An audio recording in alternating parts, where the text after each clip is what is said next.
everyone, welcome to my class. Today we are going to start chapter 12 Heron's formula. अगर आपके पास इस chapter के regarding कोई भी बेसिक नॉलेज नहीं है तो भी चलेगा, बस आपको ये पता होना चाहिए हम स्क्वायर किसको बोलते हैं, रेक्टेंगल किसको बोलते हैं एंड ट्राइंगल किसको बोलते हैं। वैसे हम लोग इस चैप्टर को बिल्कुल बेसिक से स्टार्ट करने वाले हैं। देखिए आपको ना एक इम्पॉर्टेंट टर्म्स हमारे पास है कुछ, पैरामीटर क्या होता है, एरिया क्या होता है। अगर आपको ये सब आता है तो बहुत अच्छी बात है, अगर नहीं पता कि एरिया क्या होता है, पैरामीटर क्या होता है तो भी कोई बात नहीं है, मैं सब आपको एक्सप्लेन करने वाली हूँ इस चैप्टर में। देखिए अब हम बात करते हैं मेरी हीरोन्स फॉर्मूला। हीरोन्स ना हमारे पास हीरोन्स फॉर्मूला, हीरोन्स एक इजिप्टियन मैथमेटिशियन थे जिन्होंने मैथमेटिक्स में बहुत कुछ डिस्कवर किया था या बहुत कुछ किया था मैथमेटिक्स में, और इन्होंने एक फॉर्मूला डिस्कवर किया था या एक फॉर्मूला बनाया था जिसको हम बोलते हैं हीरोन्स फॉर्मूला। एंड आज हम लोग ना इस वीडियो में इसी फॉर्मूले के ऊपर डिस्कस करने वाले हैं कि ये होता क्या है, ये कहाँ अप्लाई होता है, इसको हम कैसे अप्लाई करते हैं। इस चैप्टर में सिर्फ एक इम्पॉर्टेंट फॉर्मूला है जिसका नेम है हीरोन्स फॉर्मूला। ठीक है, अब हमारे पास बात आती है कि पैरामीटर क्या होता है, एरिया क्या होता है। अगर ये टर्म्स सब आपको क्लियर है, अगर ये सब टर्म्स आपको क्लियर है ना, तो आई बेट आपको ये चैप्टर बहुत इजी समझ में आ जाएगा। अगर फिर भी आपको ये क्लियर नहीं है कि क्या कहते हैं एरिया क्या होता है, पैरामीटर क्या आता है, तो कोई बात नहीं, मैं सब आपको एक्सप्लेन करने वाली हूँ इस चैप्टर में। क्या कहते हैं पैरामीटर क्या होता है, एरिया क्या होता है। देखिए अब हम बात करते हैं, सबसे पहले हम बात करते हैं कि शेप्स। हम सबसे पहले डिस्कस करेंगे शेप्स के बारे में, ठीक है। देन आता है हमारे पास पैरामीटर, क्या आता है पैरामीटर। देन हम डिस्कस करेंगे एरिया। यस, हमें ये तीन चीजें क्लियर होनी चाहिए, शेप्स के बारे में, पैरामीटर के बारे में, एरिया के बारे में। देखो अब शेप्स में हमारे पास सबसे पहले अगर हम कंसिडर करें तो ये क्या है हमारे पास, एक ये स्क्वायर है, ठीक है। एंड ये क्या है हमारे पास, ये एक रेक्टेंगल है, ठीक है।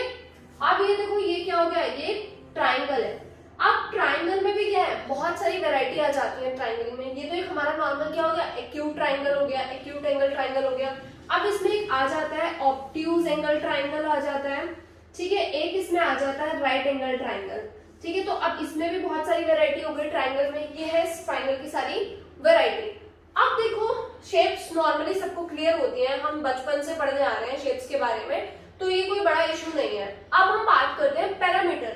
पैरामीटर क्या होता है, ये second thing is parameter. Parameter क्या होता है, अगर हम इसको नॉर्मल लैंग्वेज में या सिंपल लैंग्वेज में बोले तो पैरामीटर होता है सारी जितनी भी साइड्स गिवन है उनका सम होना।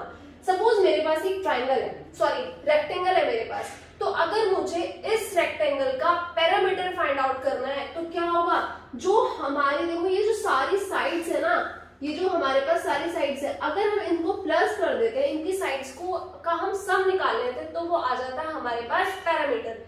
अब देखो मैं आपको एक एग्जांपल देती हूँ। सपोज ये मेरे पास 4 मीटर की है साइड और ये 2 मीटर की है, ठीक है। ये 4 मीटर है तो ये भी 4 मीटर होगी, और ये 2 मीटर है तो ये भी 2 मीटर होगी। अब मैंने आपको क्या बताया, पैरामीटर क्या होता है, सम ऑफ ऑल साइड्स। तो आप सम निकालो इसका, देखो क्या होगा, 4 + 2 + 4 + 2 कितना होगा, 4 + 2 is 6, 6 + 4 10, 10 + 2 is 12। तो क्या आ जाएगा, मीटर में आएगा, ठीक है, 12 मीटर में आ गया। अब हम पैरामीटर ऑफ रेक्टेंगल पढ़ा होता है हमने, जो एक फॉर्मूला हम बेसिकली समझते हैं, एक फॉर्मूला या हमें मतलब बताया जाता है कि पैरामीटर ऑफ रेक्टेंगल क्या होता है। क्या फॉर्मूला होता है, 2 × लेंथ + ब्रेथ। ये फॉर्मूला तो हमने सीखा है पैरामीटर ऑफ रेक्टेंगल का, 2 × लेंथ + ब्रेथ। तो हमारे पास 2 तो एज इट इज, लेंथ क्या आपके पास 4 और ब्रेथ क्या आपके पास 2, तो क्या फॉर्मूला बनेगा, ये 2 × 4 + 2 is 6 and 2 6 are 12 मीटर। देखिए आंसर तो सेम आया भाई, हमने इसको ऐसे सॉल्व किया तब भी 12 मीटर है, इसको ऐसे सॉल्व किया तब भी 12 मीटर है। अब देखो ये फॉर्मूला कैसे हुआ है। अब देखो हमारे पास पैरामीटर क्या बताया मैंने आपको, सम ऑफ ऑल साइड। तो हम क्या करेंगे, लेंथ + ब्रेथ, फिर लेंथ + ब्रेथ, भाई फर्स्ट लेंथ देन ब्रेथ, फिर ये लेंथ देन फिर ब्रेथ। तो हम इसको ये देखो यहाँ पे भी 2l हो गई है और 2 ब्रेथ है, इसको हम ऐसे कंसीडर कर सकते हैं 2l और 2b। तो इसको हमने 2 को कॉमन ले लिया, क्या बचा आपके पास l + b। तो क्या है, हमारा जो ये फॉर्मूला आया है ये भी मतलब ठीक है, अगर आपको ऐसे समझ में आता है, आप ऐसे फाइंड आउट करते हैं तो इट्स ओके। अब बट हमारा जो बेसिकली होता है कि पैरामीटर क्या होता है, वो होता है सम ऑफ ऑल साइड्स। अब हम बात कर लेते हैं, सपोज आपने एक सर्कल ले लिया, ठीक है, आप कहेंगे कि सर्कल में पैरामीटर, तो हम पैरामीटर का आपको निकालना है ना तो किसी भी शेप का हो। पैरामीटर का आपको निकालना है ना तो वो किसी भी शेप में हो सकती है फिगर, चाहे वो स्क्वायर शेप में हो या रेक्टेंगल में हो या ट्राइंगल में हो या सर्कल में हो। आपने पढ़ा है parameter of circle equals to circumference. Circumference कितना होता है 2 पाई r। तो हमारे पास अगर हम सर्कल का भी पैरामीटर निकालते हैं तो हमारे पास क्या हो जाता है 2 पाई r। अब आपने पैरामीटर निकालना तो यहाँ पे मैंने आपको बता दिया। अब जैसे सपोज करो ये स्क्वायर है, इसकी 4 मीटर की एक साइड है, ठीक है, 4 मीटर के स्क्वायर है, तो आप क्या करोगे, अगर हम नॉर्मली देखें तो 4m plus 4m plus 4m plus 4m, ठीक है, ये तो करेंगे आप 4m प्लस 4m, 4 साइड्स हैं तो कितना हो जाएगा 16, कितना हो गया 16 मीटर, ठीक, सॉरी स्क्वायर नहीं 60 मीटर। अब इसका जो फॉर्मूला आता है वो हमारे पास, आपको पैरामीटर ऑफ स्क्वायर पता है 4 मल्टीप्लाई बाय साइड, ठीक है, तो साइड कितनी है आपके पास 4, तो 4 4 जा 16 मीटर, तो तब भी ऐसा आ गया।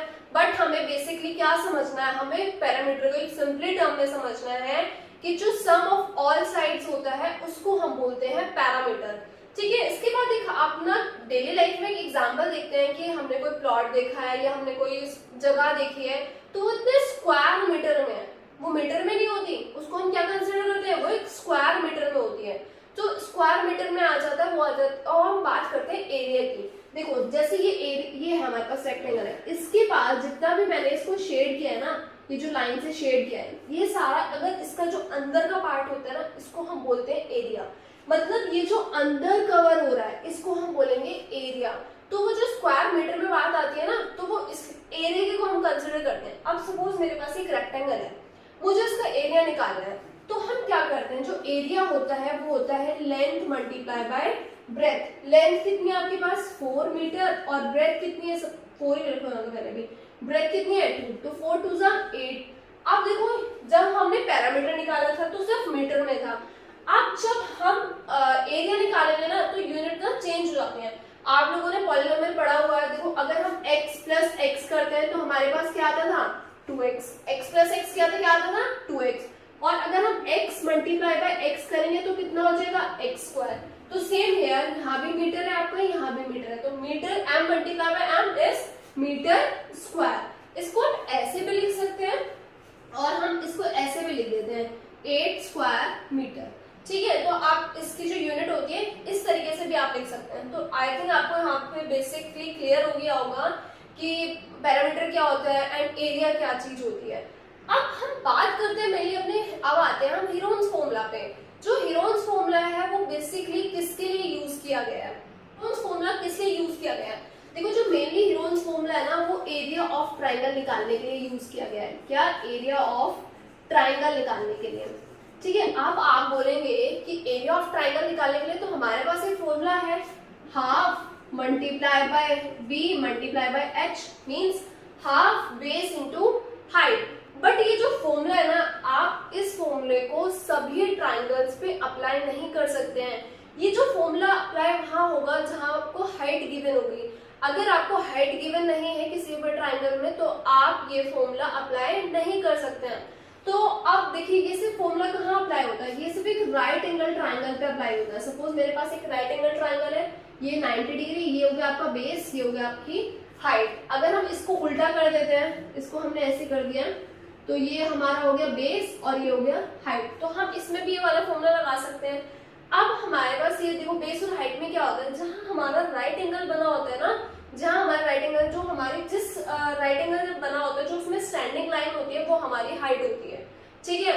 अब ये देखो, अब ये तो हमने राइट एंगल ट्राइंगल पे समझ लिया है कि राइट एंगल ट्राइंगल का फॉर्मूला क्या होता है, हाफ बेस इनटू हाइट। अगर हमारे पास एक नॉर्मल ट्राइंगल आ जाए कि हमें एक नॉर्मल ट्राइंगल है और उसका हमें एरिया निकालना है, तो हम वहां यूज करते हैं हीरोन्स फॉर्मूला। क्या यूज करेंगे, हीरोन्स फॉर्मूला। अब देखो ये फॉर्मूला होता क्या है, एरिया ऑफ ट्राइंगल, इसमें हम क्या फॉर्मूला होता है, area of triangle equals to under root S minus A S minus B and S minus C. ये जो हमारा एरिया ऑफ ट्राइंगल, हम हीरोन्स फॉर्मूला, जो हमारा हीरोन्स फॉर्मूला होता है वो फॉर्मूला क्या है, अंडर रूट में S, S minus A, S minus B, S minus C. अब आपके माइंड में एक बहुत बड़ी बात आ गई होगी कि भाई एस क्या होता है, ए क्या है, बी क्या है, सी क्या है। ये सब चीजें हमारे माइंड में आ गई कि एस क्या होता है, ए क्या होता है, बी क्या होता है, सी क्या होता है। अब जो हमारे यहाँ पे एस है ना, वो है सेमी पैरामीटर। क्या है, सेमी पैरामीटर। ठीक है, अब देखो सेमी पैरामीटर मींस पैरामीटर का हाफ कर दो। पैरामीटर क्या हो जाएगा, पैरामीटर डिवाइडेड बाय 2। ठीक है, पैरामीटर डिवाइडेड बाय 2। ठीक है, सेमी पैरामीटर पता चल गया क्या होता है। पैरामीटर को अगर हम डिवाइडेड बाय 2 कर देते हैं तो हमारे पास मिल जाएगा सेमी पैरामीटर। अब हम बात करते हैं कि ए, बी और सी क्या होता है। अब देखो मेरे पास एक ट्राइंगल है, ठीक है, इसमें एक साइड है 5, एक है 4 और एक है 3। ठीक है, अब एक साइड होगी 5, एक होगी 4 और एक होगी 3। अब हम इस ट्राइंगल को नाम भी दे देते हैं ए बी सी। हमारे पास ये ट्राइंगल क्या हो गया, ए बी सी। अब इस ट्राइंगल में जो हम है ए और बी और सी, हम किसी भी साइड को मान लो, आप ए इसको कंसिडर कर लो, बी इसको कंसिडर कर लो या सी इसको कंसिडर कर लो, वो आपकी चॉइस है। ए से कर लो, बी से कर लो या सी से कर लो। अब हम इसको मान लेते हैं, ए इसको लेट कर लिया, बी इसको लेट कर लिया एंड सी इसको लेट कर लिया। ठीक है, तो हमें क्या मिल गया, ए की वैल्यू भी पता चल गई, बी भी पता चल गया एंड सी भी पता चल गया, और एस की वैल्यू भी पता चल गई। एस क्या होता है, सेमी पैरामीटर। अब हम देखो बात करते हैं, अब एस कैसे निकालेंगे, पैरामीटर के ना भी क्या होता है, सम ऑफ ऑल साइड्स। तो अगर आप 5 + 4 + 3 करते हैं, अब हम क्या निकालते हैं, अब हम निकालते हैं सेमी पैरामीटर। पैरामीटर सपोज करो हम पहले पैरामीटर निकालते हैं, parameter of triangle A B C. हमने क्या निकाला है, पैरामीटर निकाला है ट्राइंगल ए बी सी का। तो क्या होगा, 5 + 3 + 4, 5 + 3 is 8, 8 + 4 is 12। तो आपके पास 12 मीटर में है ये। ठीक है, ये मीटर है हमारे पास, तो ये आ गया आपका 12 मीटर। अब आपके पास पैरामीटर आ गया, अब आपको क्या निकालना है, सेमी पैरामीटर। तो सेमी पैरामीटर क्या हो जाएगा आपके पास, एस की वैल्यू क्या आ जाएगी, parameter divided by 2। Parameter is 12 and divided by 2, तो ये आ गया आपके पास 6 मीटर। हमारे पास यहाँ से एस की वैल्यू भी आ गई है, ए की वैल्यू भी आ गई है, बी की वैल्यू भी आ गई है, सी की वैल्यू भी आ गई है। अब हम इन सब वैल्यू को इस फॉर्मूले में अप्लाई करते हैं। यस, अब हम यहाँ से सारी वैल्यू को ना इस फॉर्मूले में अप्लाई करते हैं।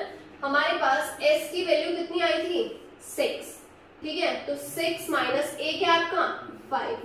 ठीक है, और s माइनस b, तो s आपके पास 6 हो गया एंड b क्या आपके पास 3, और s माइनस c 6 माइनस 4, ये सब है हमारा अंडर रूट में।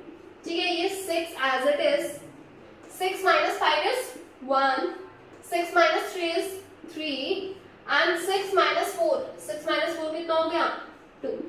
ठीक है, अब आप देखो क्या करोगे इसको, अब हमें क्या करना है, इसको अंडर रूट से बाहर निकालना है।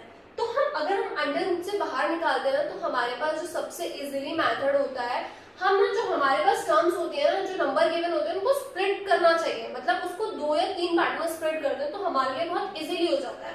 अब देखो मेरे पास 6 है, क्या आप 6 को लिख सकते हैं, 2 × 3 लिख सकते हैं, 2 × 3 इज 6। ठीक है, 1 एज इट इज आ गया हमारा, 3 as it is and 2 as it is. ठीक है, अब देखो हमने इसका पेयर बनाया, इसका पेयर बनाया, तो एक क्या चीज बाहर आ गई आपकी, आ गई 2 बाहर आ गया।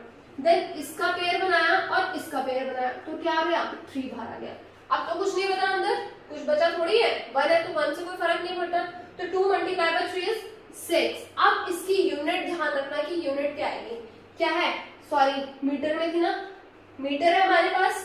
ठीक है, अब आप देखो ये स्क्वायर में होगा, बिकॉज मल्टीप्लीकेशन है बेटा, ये भी अगर m में होगी, ये भी m में, तो ये हो जाएगी मीटर स्क्वायर। और आप एक चीज जरूर ध्यान रखना, अगर आप इसकी यूनिट नहीं लगाएंगे ना, तो आपका क्वेश्चन है रॉन्ग हो जाएगा। और अगर सपोज करो आपका 3 मार्क्स का ही क्वेश्चन है और आपने यूनिट नहीं लगाई है इसमें, तो आपका 1 मार्क्स रिडक्ट हो जाएगा।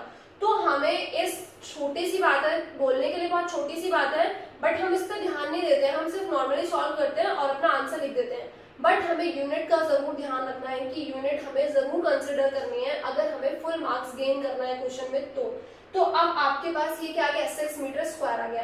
अब हम 1 बाय 1 इसके सारे क्वेश्चन सॉल्व करेंगे एंड सारे एक्सरसाइज के सारे क्वेश्चन सॉल्व करेंगे।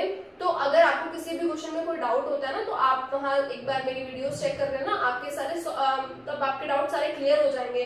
अब देखो हमारे पास क्या निकल के आता है। यस, अब हमें इस पूरे उसमें क्या निकल के आया हमारे पास, एरिया ऑफ ट्राइंगल क्या होगा, under root S, S minus A, S minus B और एस माइनस सी। और एस की वैल्यू क्या आएगी, A plus B plus C divided by 2। और एक बात, आप इस फॉर्मूले को ना किसी भी ट्राइंगल पे अप्लाई कर सकते हैं, किसी भी ट्राइंगल का एरिया निकालने के लिए। जो हाफ बेस इनटू हाइट वाला जो फॉर्मूला था वो सिर्फ एक राइट एंगल ट्राइंगल पे अप्लाई होता था, और ये वाला फॉर्मूला राइट एंगल ट्राइंगल पे भी अप्लाई हो जाएगा और बाकी के सारे ट्राइंगल्स पे भी अप्लाई होगा। ये कोई बेसिकली एक टाइप के ट्राइंगल पे नहीं फॉर्मूला लगेगा, ये हम इसको क्या करेंगे, हम जितने भी ट्राइंगल्स होंगे ना उसमें हम इसमें एरिया, सभी टाइप्स के ट्राइंगल्स का एरिया अगर हमें निकालना है तो हम इस फॉर्मूले से निकाल सकते हैं। तो आप क्या कहते हैं, अगर कोई भी डाउट है तो आप प्लीज कमेंट बॉक्स में टाइप करिए। एंड थैंक्स, आप इस वीडियो को देख रहे हैं and thank you, have a nice day. हम लोग नेक्स्ट वीडियो में मिलते हैं अपनी।